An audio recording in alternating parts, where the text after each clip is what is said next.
temprano que tarde. Por El Espectador. La entrevista.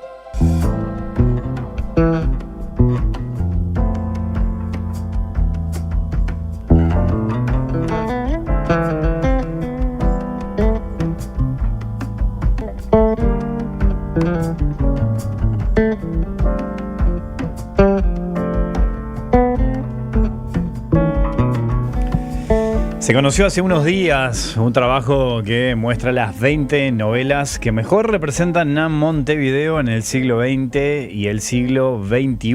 Menciona algunas, por ejemplo, del siglo XX, El Pozo, de Juan Carlos Onetti, La Tregua, de Mario Benedetti, Pepe Corvina, de Enrique Estrázulas y La Casa de Enfrente, de Alicia Migdal. Y también, por ejemplo, menciona algunas del siglo XXI. La novela Luminosa, de Mario Lebrero, Qué ganas de no verte nunca más, de Mercedes Rosende, La Insumisa, de Cristina Peri Rossi, y Mugre Rosa, de Fernanda Trías. Es un trabajo del escritor y periodista Gabriel Peveroni, que incluso se transformó en una muestra, ahora vamos a hablar de eso. Es interesantísimo esto que se hizo, que bueno, en muchos casos nos sirve para volver a alguna de estas obras, recordar y hablar también del valor literario, de lo que pasa con nuestra Montevideo. Gabriel, es un gusto tenerte por acá. ¿Cómo andás? Bien, muy bien, la verdad que muy bien. Bueno, menciono por ejemplo El Pozo, de Juan Carlos Onetti, fue la novela más votada y obtuvo votos de lectores, más votos de lectores que de lectoras. La Tregua, de Benedetti, fue la segunda más votada y tuvo mayoría de votos de lectora. Ahora vamos a ir a esto, pero ¿cómo surge esta investigación? ¿Dónde está la inquietud? Mirá, esto es, tiene muchas raíces, sin irme muy lejos. Me gustan las listas, trabajé decenas de años en periodismo y me gustan las listas, me gustaban los balances de fin de año, me gustan los balances. ¿Te gusta eso? Me encanta. Siempre me gustó, además de la crítica, además de un montón de cosas, de todo un montón de cosas dentro del periodismo cultural. El libro de Taschen, las 100 canciones escritas con la letra I, me la compro, digamos. ¿Viste, no? Sí, que hay un montón de eso. Todo ese tipo de cosas me gustan. Y bueno, entonces, ¿qué pasó? Yo estoy trabajando en la Intendencia, en la parte de cultura, sobre todo en la parte del audiovisual, Montevideo Audiovisual, en la parte de gestión de locaciones, todo eso, pero también asesoro, me meto en otros temas. Y la dirección me convocó un poco a meter la mano en esta edición de la Feria del Libro. Y hay lugares, espacios, me refiero a espacios, el espacio del piso 1,5, ¿qué hacemos con el piso 1,5? Entonces volví el lunes y dije, tengo una idea, una encuesta, y después esto puede ser expositivo. Me la llevaron. Entonces me puse a desarrollar la encuesta, y la encuesta es volver a ese tipo de periodismo de recopilar. Entonces volví a esas jornadas de, además del trabajo diario, acostarse a las 2, 3 de la mañana contestando mails. Respondiendo mails, claro. Respondiendo, mandando planilla Excel, jugando. Pero estabas en tu salsa ahí. Me fui a carajo, literalmente. Entonces terminé en 2 semanas armando una compulsa, digamos. En 2 semanas te llevó. 2 semanas, un poquito más, pero sí, lo tenía que hacer rápido, porque esto fue todo no sé ni en qué mes estamos ahora, pero fue en finales de julio, agosto empezó todo eso. Claro. Y había que hacerlo rápido, porque yo sé que estas cosas llevan su tiempo y aparte era paso a paso ir viendo hacia dónde íbamos. Claro. O sea, es lo que digo, empezó como ese accidente y estoy acá charlando de eso. Claro, está buenísimo. Además, 234 personas, ¿no? ¿Consultaste más o menos? Claro, la idea al principio eran 100. Sí partí de una base de un corte paritario, o sea que fueran 50 hombres, 50 mujeres, 50 lectores, 50 lectoras. Después, como empezó a funcionar muy bien, terminé en 234. Me impuse varias reglas para que eso fuera una investigación. O sea, el otro día Luis Bravo me decía, esto es una investigación. Sí, es una investigación realmente. Digamos, una investigación en el sentido, vos vas poniendo, o sea, no es una simple encuesta, hay muchas cosas. Entonces, lo que me impuse fue escribirle a unas primeras 20 personas y que esas personas me fueran dando nombres a escribir yo. Eso me hizo rápidamente empezar a separarme de mi grupo de afinidad. Y después empecé a pensar, o sea, no, yo lo tenía de antemano, de que esos grupos que tenía que entrevistar tenían que pasar por el sector literario en el sentido desde el escritor, pero también los profesores, pero también los académicos, pero también los libreros, los traductores, lectores. ¿Qué es un lector? ¿Qué es un lector de Uruguaya? ¿Qué es un lector de Montevideana? O sea, porque también el público obviamente era, yo le decía, recomendame 2 personas que sepas que lean novelas uruguayas. Y traté de mantener siempre la misma, se mantuvo siempre la misma consigna, no se cambió porque le podés errar en el primer... O sea, aprendí mucho. Porque sí, fue un aprendizaje brutal. Claro, y aparte digo, claro, porque digo, no se puede hacer ninguna trampa. Claro, igual es interesante esa cadena que se va generando, ¿no? Exacto, esa cadena literaria ahí que te lleva a la respuesta, ¿no? Esa cadena fue muy linda porque por momentos clausuraba grupos. Claro. Que se empezaban a hacer muy endogámicos y se iban, recomienda este recomienda este, y terminaban en un círculo, y después otros iban saliendo hacia otros lugares, incluso hasta clubes de lectura, que varios, que ahí te podés perder. Pero sí, lo básico era que fuera paritario. ¿Por qué? Porque era un punto de investigación, que después puede dar muchas lecturas. La que vos dijiste es una de ellas. Hay un lectorado, como diría Luis Bravo, hay un lectorado masculino que identifica determinados gustos y un lectorado femenino que identifica determinados gustos. Obviamente no son tan diferentes, pero sí hay tendencias, y una de esas tendencias es que es más masculino el gusto por Onetti y es más femenino el gusto por Benedetti. O sea, hay un poco ahí. Y es interesante también cómo aparecen las mujeres en este siglo, ¿no? Claro. A diferencia de lo que pasa con el siglo anterior. Claro, es que exactamente, eso sí es muy clave. O sea, los resultados yo los iba filtrando, o sea, no sabía al principio si iba a ser una lista común, si iban a ser los 10 libros más esto o esto, y terminé armando del siglo XX y del siglo XXI. Y en base a obras, no tanto a la novela en sí, sino a obras, o sea, obra de un autor, me refiero. O sea, hay autores, caso de Poleri, que tenía 30 votos, o sea, no, era como, tenía 10 votos de 15 novelas diferentes. ¿Me explico? Sí, claro. Entonces, no, Poleri, no es que Poleri tuviera que estar, pero de repente había alguien que tenía más votos por una novela sola, y no, lo importante son las autorías. Ahí, entonces son las 20 principales autorías, 10 de cada siglo, y de adentro la novela más votada. En el siglo XX dio 9 novelas de hombres y una novela de mujer. Entonces, identifica un tema. En el siglo XXI son 6 novelas de mujeres y 4 de hombres. Identifica un tema. Entonces, todo eso es apasionante. O sea, y la invisibilidad, de la mujer escribiendo en el siglo XX es muy grande. O sea, eso ya se sabe, pero bueno, está bueno también percibirlo a través de números, a través de esto. De esto es un muy buen dato ese. Exacto. Y bueno, y después fue... iba avanzando y yo les decía, miren que lo hago, reservame esa sala, pero llamemos a alguien que pueda desarrollar esto. O sea, yo, así como puedo tener éxito en esto, puedo ser un fracaso en montaje visual. O sea, no me considero tener credenciales para eso. Y con el presupuesto que teníamos, que era magrísimo, digamos, logramos ahí con un par de compañeras de la Intendencia, o sea, que trabajan en la EMAD, Joana Bresque y Cecilia Bello, armaron un proyecto en base a la idea, y el proyecto interesante. O sea, me gustó mucho, nos colgamos mucho, que es los paneles que se hicieron, que se desarrollaron, la exposición de primeras ediciones, etcétera, etcétera, pero ellas se centraron en el tema mostrar objetos de las novelas. Entonces ahí hay como un trabajo más arqueológico adentro de las novelas, se dieron otras cosas, otros viajes, y eso es lo que presentamos en el piso 1,5 ahora, que es algo que a mí me interesa mucho, que la Feria del Libro no sea solo una venta de saldos y presentaciones de libros nuevos y nada más. Que se pueda ver esta muestra, por ejemplo. Claro, que pueda haber espacios expositivos, que pueda haber... Hay otras cosas que nos faltan para mejorar la Feria del Libro. Muchísimas. Uno podría enumerar varias cosas que estaría bueno incorporarles, ¿no? Tanto necesarias para el sector como para la comunidad.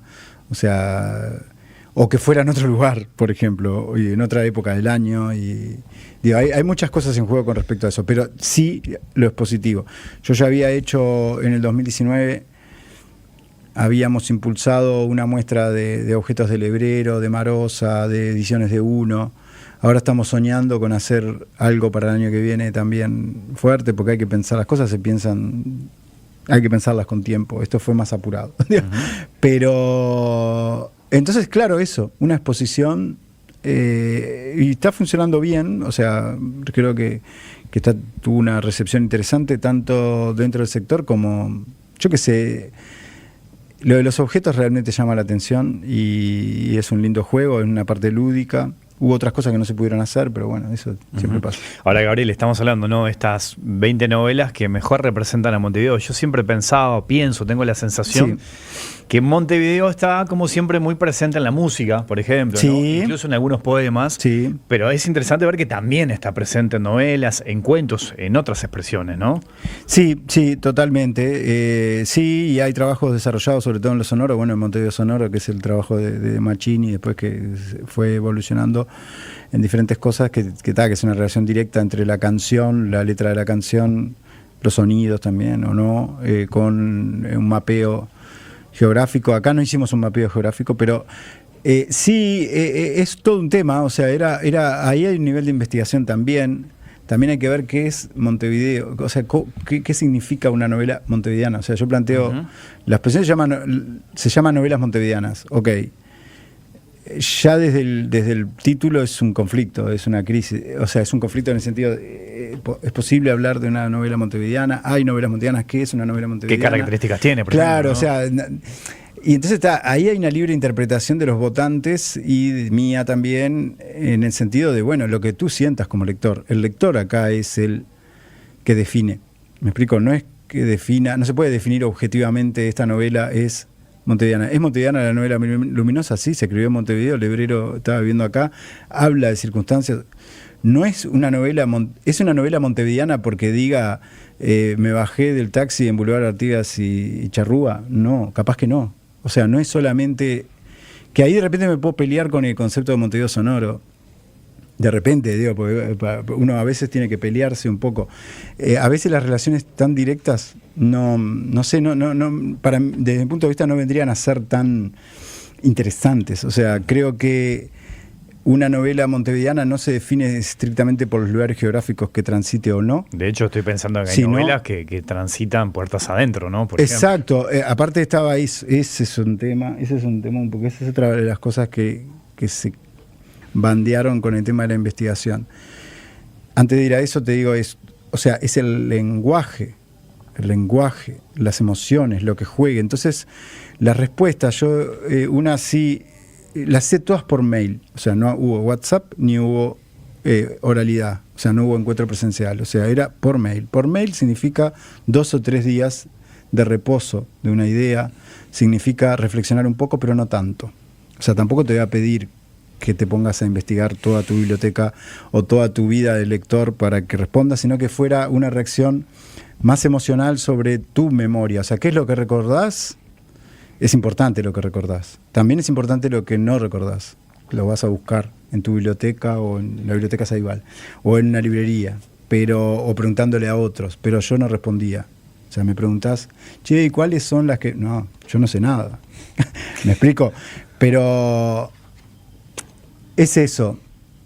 ¿A dónde ibas? ¿Vos me preguntabas algo? No, porque cuando hablabas de las características de una novela montevideana, me quedé con eso que vos decías, que es interesante. No quiere decir que vos menciones en una novela que pasaste por el Teatro Solís, que te bajaste en 18 y no sé, y Yaguarón. Y yo te decía que muchas novelas montevideanas no mencionan ninguna zona de nuestra ciudad, sino que muchas veces se dan en las casas, en los hogares. Exacto. Una de ellas es el Pozo, ¿no? Y hay ahí aparte todo un debate con el tema Onetti, si Onetti...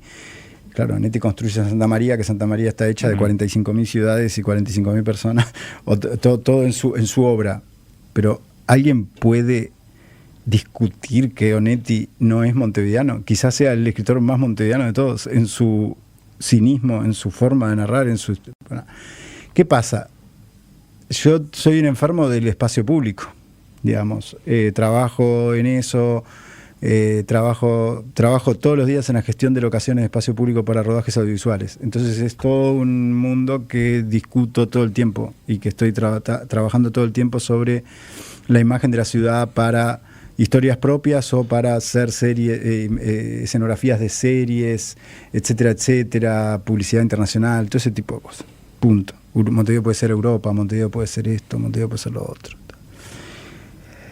Bueno, hice un ejercicio, planteé un ejercicio propio, a ver, una novela, las novelas buenas, las novelas muy buenas, todas estas son novelas muy buenas, novelas que se destaquen de esta manera. La primera frase suelen ser muy buenas. O sea, no es que no puede fallar ya de entrada. ¿Me explico? Que cuando empiezan a joder con la primera frase de la novela de 100 años de soledad. Sí, sí. ¿No? Todo. Entonces dije, transcribí las 20 primeras frases de todas las novelas. Las leo y arman un relato, un pequeño relato. Tomando cada una de ellas. ¿Sobre qué? ¿Sobre qué? Sobre las casas. Mirá. Entré a esta casa, me fui de esta casa, los cimientos de esta casa. Mirá qué interesante eso. Estoy en el lugar en donde, salvo alguna que se desvariaba un poco, o escribo, no sé, no las tengo acá adelante.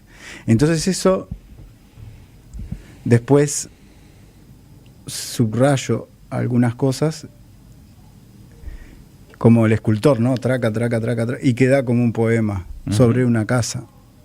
Entonces es intramuros, claro, el tema. No es solo el espacio público, la Rambla.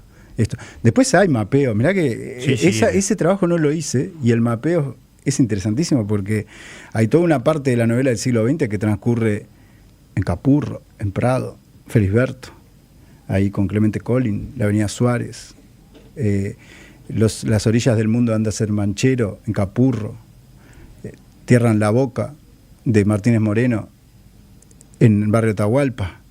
Hay como toda una cosa así. Después hay cosas céntricas, Mario Benedetti, La Tregua, yo qué sé, o cosas, bueno, ya digo, eso, cosas de salió la novela Luminosa, mucha gente decía, pero tendría que haber salido La Ciudad, y La Ciudad no habla de Montevideo, pero La Ciudad es Montevideo.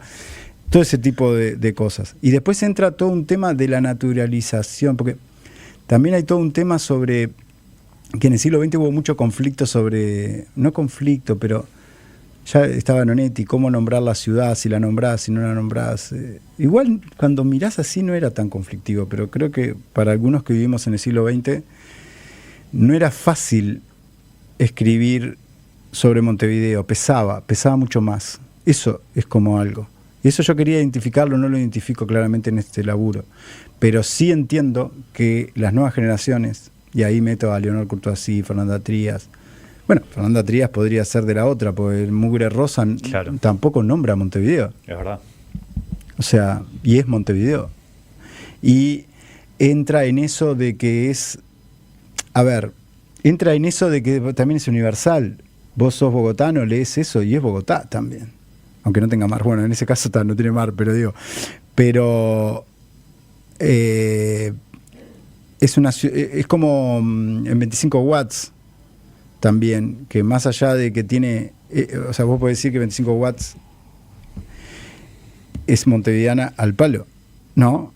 Pero al mismo tiempo alguien de cualquier otra ciudad, de suburbio, de barrio, ciudad latinoamericana, se va a reconocer inmediatamente en su geografía.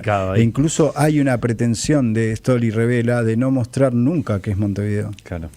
O sea, es Montevideo todo el tiempo, porque filman en la calle todo el tiempo, pero no hay un plano del Palacio Salvo, no hay un plano de 18 de julio, no hay un plano en la Rambla, no hay un plano de nada que identifique, justamente a eso voy, nada que subraye.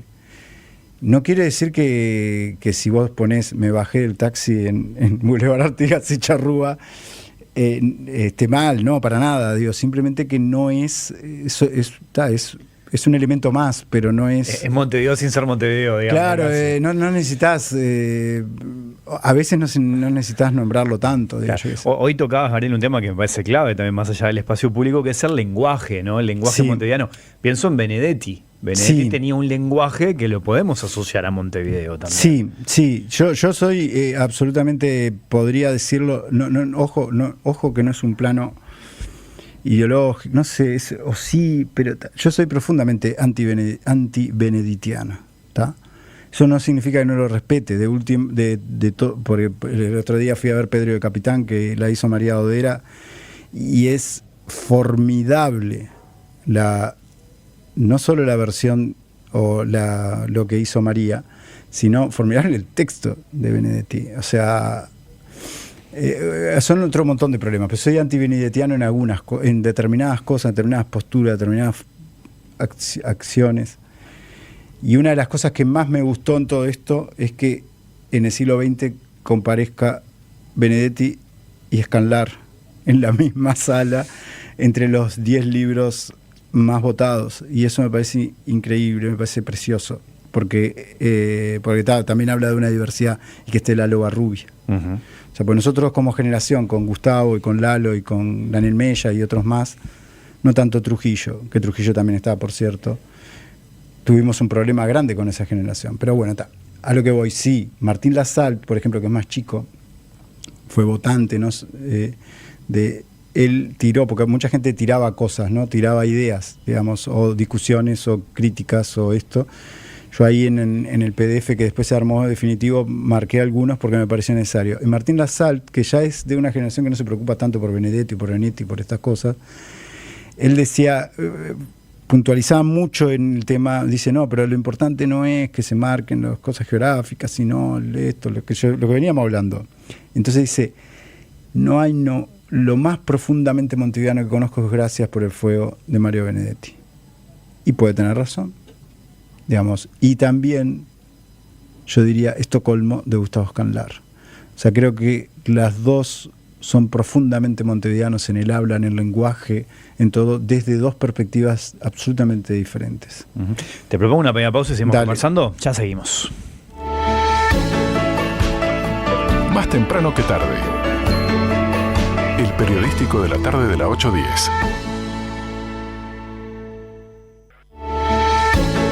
Más temprano que tarde. Por El Espectador.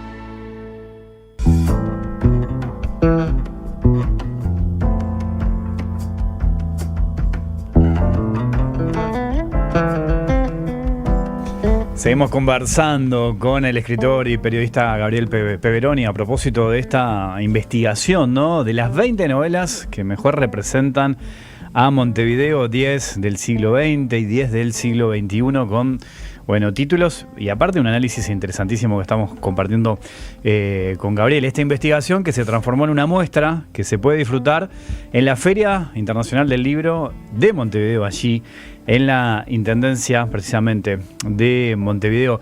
Gabriel, yo supongo que deben haber quedado autores por fuera de esto, ¿no? Pienso en Armonía Somers, por ejemplo. Sí. ¿Con qué te encontraste allí? Sí, bueno, primero quedaron afuera los que no tienen novelas montevideanas. Claro, bueno, o sea, digamos, queda afuera un montón de gente, o sea, Tomás de Matos. Claro, claro. Digamos. Después también hay, digo, así por decir, después hay, es una lista, se corta por algún lado, hay tendencias por un lado, tendencias por el otro. Hay cosas que yo no me las explico. ¿Por qué no está? No es por qué no está, pero ponele, no aparece Butazzoni con una historia americana, por ejemplo, claro. Que los que la leímos podemos entender que es una novela importante. Pero así hay muchas. No aparece Héctor Galmés, que es alguien que... No aparece mucha gente. En el caso de Armonía Somers, también sí, no aparece. O sea, y vos decís, ¿por qué? Y bueno, ahí hay que... también es una lista. O sea, yo igual creo que que el resultado es muy... El resultado muestra un cierto equilibrio entre lo que sería un canon de la academia y un canon de lectores no académicos. O sea, creo que hay un panorama ahí. ¿Me explicó? Sí. Entonces, o sea, está Martínez Moreno y está Andersen Banchero, que no son leídos actualmente. Están, a eso voy. Armonía Somers estaría dentro de ese plano, Galmés, que hay pocas reediciones. Y esas son también cuestiones que se plantean en el conflicto de esto. Yo planteé toda esta idea y esta exposición. Uno de los puntos que uno se plantea desde antes es ¿por qué? También voy a esto. Porque yo quería, en cierto modo, mostrar esto.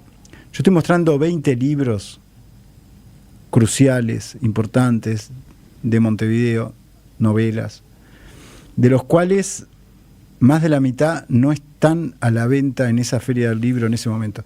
Eso es un conflicto también, es ponernos en la cara qué es lo que leemos, qué es lo que releemos, qué es lo que no leemos, qué es lo que constantemente olvidamos, y bueno, entonces eso plantea como un juego. Hay una parte lúdica ahí y hay una parte de ponerte en la cara.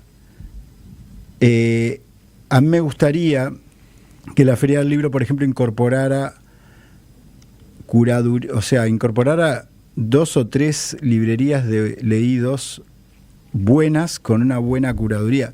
O sea, no está presente Tristán Narvaja en el buen entendido. Tristán Narvaja, porque una vez escucha el Tristán Narvaja como algo despectivo. Hay libros de esos libros que están discontinuados, están descatalogados y que, o sea, Pepe Corvina, que es una novela muy popular que escribió Enrique Strázulas, que está entre las novelas, su última edición es sudamericana del año 2014 y no se encuentra esa reimpresión tan fácil. O sea, si vas a una librería no la puedes comprar, Pepe, o sea, si no vas a Tristán Narvaja, ¿no?